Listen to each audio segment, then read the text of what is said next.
காலை வணக்கம் குழந்தைகளே. நாம் இப்போ இன்னைக்கு 7ஆம் வகுப்பு முதல் பருவம் தமிழ் பார்க்க போகிறோம். 2021-22ஆம் ஆண்டுக்கான முதல் படியில் அடி எடுத்து வச்சுக்கிட்டு இருக்கீங்க. திருத்திய பதிப்பு புது புக் 2021. இந்த புக்கு உங்கள் எல்லா கையிலையும் இப்போ கிடச்சிருக்கு. ஸோ நம்ம இந்த பாடத்தில் இந்த புக்கில் இருந்து முதலில் இருக்கக்கூடிய மொத்தம் 3 இயல் இருக்குது. இந்த 3 இயலில் முதல் இயலில் இருக்கக்கூடிய எங்கள் தமிழ் அப்படிங்கிற பாடல் நம்ம இப்போ பார்க்க போகிறோம். தொடர்ச்சியாக நம்ம இந்த பாடங்கள்லேருந்து இந்த தமிழ்லேருந்து நம்ம வீடியோஸ் போட போகிறோம். நம்ம தொடர்ச்சி நம்ம சேனலை பாருங்கள், சேனலை சப்ஸ்கிரைப் பண்ணி வச்சுக்கோங்க. உங்களுக்கு பிடிச்சிருந்தால் லைக் அண்ட் ஷேர் பண்ணுங்கள். ஓகே மாணவர்களே, இப்போ வாங்க நம்ம இந்த பயிற்சி இந்த கவிதை பயிலை எங்கள் தமிழுக்கு போகும். நுழையும் முன் அப்படின்னு சொல்லுவாங்க. நுழையும் முன்னா நம்ம அந்த பாடலுக்கு போகிறதுக்கு முன்னாடி அவங்க அதை என்ன சொல்ல வர்றாங்க அப்படின்னு தெரிஞ்சுக்குவோம். இவங்க என்ன சொல்ல வர்றாங்கன்னா, உலக மொழிகளில் தொன்மையானது நம் தமிழ் மொழி. அது மென்மையும் இனிமையும் வளமையும் உடையது. வாழ்வுக்கு தேவையான அன்பையும் அறத்தையும் கூறுவது.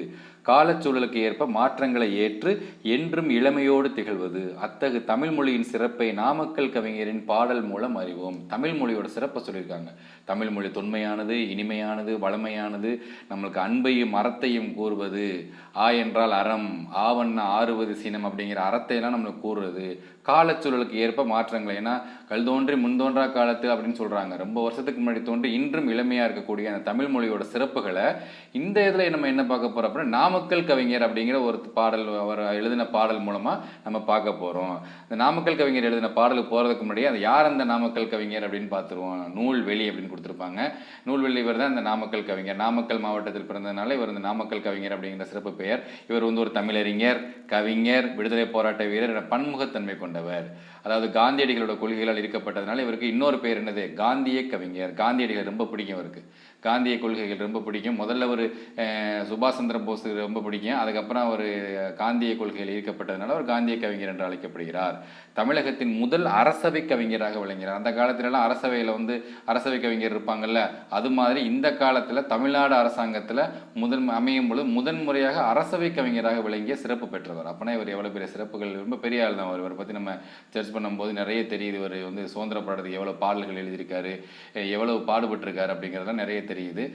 நிறைய நூல்கள், அது என்ன நூல்கள், மலைக்கல்லன், நாமக்கல் கவிஞர் பாடல்கள், என் கதை, சங்கொலி உள்ளிட்ட பல்வேறு நூல்களை எழுதியுள்ளார். இவர் எழுதின நூல்கள் உண்மார்கள் கேட்பாங்க, அவர் என்னென்ன நூல்கள் எழுதினார் அப்படின்னா இதெல்லாம் சொல்ல தெரியணும். நம்மளுக்கு இருக்கக்கூடிய பாடல் எங்க இருந்து எடுத்திருக்காங்க அப்படின்னா, நாமக்கல் கவிஞர் பாடல்கள் அப்படிங்கிற நூல்ல இருந்து எடுத்திருக்காங்க.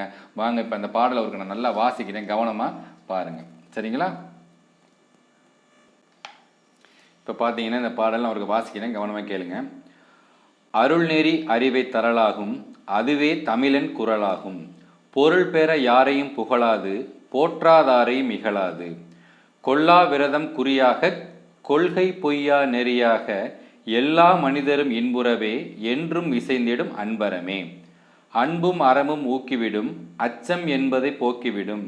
இன்பம் பொழிகிற வானொலியாம், எங்கள் தமிழெனும் தேன்மொழியாம். நாமக்கல் கவிஞர் வே. ராமலிங்கனார்.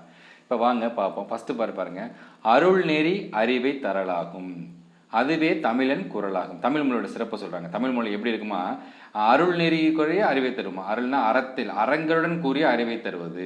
அறம்னா என்ன, அறம்னா பொதுவாக என்ன சொல்லலாம் அப்படின்னா, நல்ல பண்புகள், நல்ல பழக்கங்கள், அடுத்தவங்களுக்கு உதவி செய்யறது, அடுத்தவங்களுக்கு ஏதாவது ஒரு துன்பம்னா இறங்குறது, அவங்களுக்காக நம்ம வருத்தப்படுறது, அவங்களுக்கு ஏதாவது உதவி செய்யறது, இது எல்லாமே அறங்கள்ல வரும் நல்ல பண்புகள். அந்த மாதிரி நல்ல பண்புகளை தரக்கூடிய, அறிவை தரக்கூடிய மொழி தமிழ் மொழி.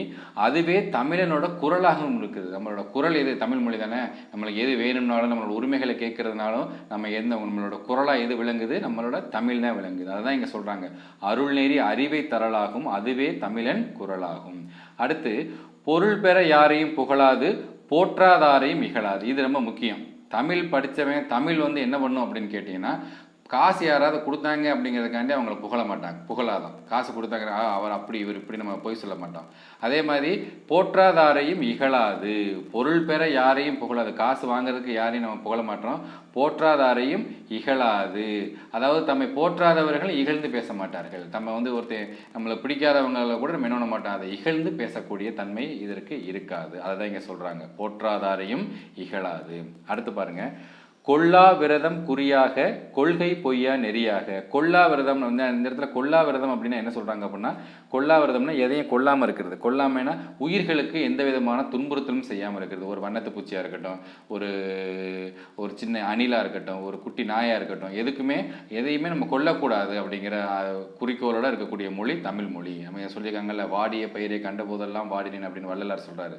அதாவது ஒரு உயிர்கள் மட்டும் இல்லை, ஒரு மரம் ஒரு மாதிரி வாடி போயிருந்தா கூட அந்த வாடக்கூடிய ஆற்றல் உடையது எது? தமிழ். அதான் இங்கே சொல்கிறாங்க, கொல்லா விரதம் குறியாக கொள்கை பொய்யா நெறியாக. அதாவது பொய்யே சொல்லாமல் நெறி, பொய் சொல்லாத ஒரு வாழ்க்கை. பொய் எதுக்கும் பொய் சொல்லக்கூடாது, எந்த ஒரு நிலையிலும் நம்ம பொய் சொல்லக்கூடாது. ஹரிச்சந்திரன் மயான கண்டம் பார்த்தீங்களா? அந்த ஹரிச்சந்திரன் நம்ம நாடகம்லாம் பார்ப்போம். ஹரிச்சந்திரன் எந்த ஒரு சூழ்நிலையிலும் என்ன மாட்டார்? பொய் சொல்ல மாட்டார். காந்தியடிகள் பொய் சொல்ல மாட்டார். அந்த மாதிரி கொள்கை பொய்யா நெறியாக பொய் சொல்லாத ஒரு கொள்கையை கொண்டிருக்கக்கூடியது எது? தமிழ். அடுத்து, எல்லா மனிதரும் இன்புறவே என்றும் இசைந்திடும் அன்பரமே.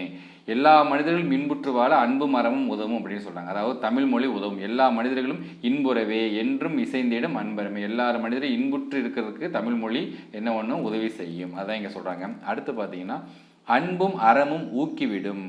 அன்பும் அறமும் ஊக்கிவிடும்னா, ஊக்கிவிடும் அப்படின்னா ஊக்கப்படுத்துறது. அன்பையும் அறத்தையும் தமிழ் மொழி கொடுக்கும். அன்பையும் அறத்தையும் கொடுக்கும். அச்சம் என்பதை போக்கிவிடும். அச்சம் அப்படிங்கிறதே கிடையாமல் போயிடும். பாரதியார்லாம் பார்த்தீங்கன்னா, உச்சி மீது வானிடிந்து வீழுகின்ற போதிலும் அச்சம் என்பதில்லையே, அச்சம் என்பதில்லைன்னு பண்ணார். எவ்வளோ ஒரு பெரிய கஷ்டம் வந்தாலும் அச்சம் இல்லை. அச்சத்தை போகக்கூடிய மொழி எதுவாக இருக்கும்? நம்ம தமிழ் மொழியாக தான் இருக்கும். அடுத்து, இன்பம் பொழிகிற வானொலியாம் எங்கள் தமிழெனும் தேன்மொழியாம். அந்த காலத்துலலாம் வானொலி தான் இன்பம் பொழியும். வானொலி கேட்குறது வந்து ரொம்ப மகிழ்ச்சியான ஒரு விஷயமா இருக்கும். அதான் அந்த இன்பத்தை பொழியக்கூடிய வானொலியாக தமிழ் இருக்குது. எங்கள் தமிழெனும் தேன்மொழியாம். எங்கள் தமிழ் மொழி தேன் போன்ற மொழி அப்படிங்கிறார். ஸோ இதுதான் இந்த பாடல். நாமக்கல் கவிஞர் வே. ராமலிங்கனார். இங்கே சொல்லும் பொருளும் பார்த்தீங்கன்னா 4 வார்த்தை கொடுத்துருக்காங்க. இதையும் நீங்கள் என்ன படிச்சுக்கணும். ஊக்கிவிடும் அப்படின்னா ஊக்கப்படுத்தும், ஊக்கிவிடும். விரதம், நோன்பு. விரதம் இருக்குன்னு சொல்கிறோம்ல, சாமிக்கு விரதம் இருக்குன்னு சொல்கிறோம்ல, நோன்பு. குறி அப்படின்னா குறிக்கோள், குறியாக. கொல்லா விரதம் குறியாகணும் வந்துச்சுல, குறினா குறிக்கோள், எய்ம். பொழிகிற அப்படின்னா தருகின்ற.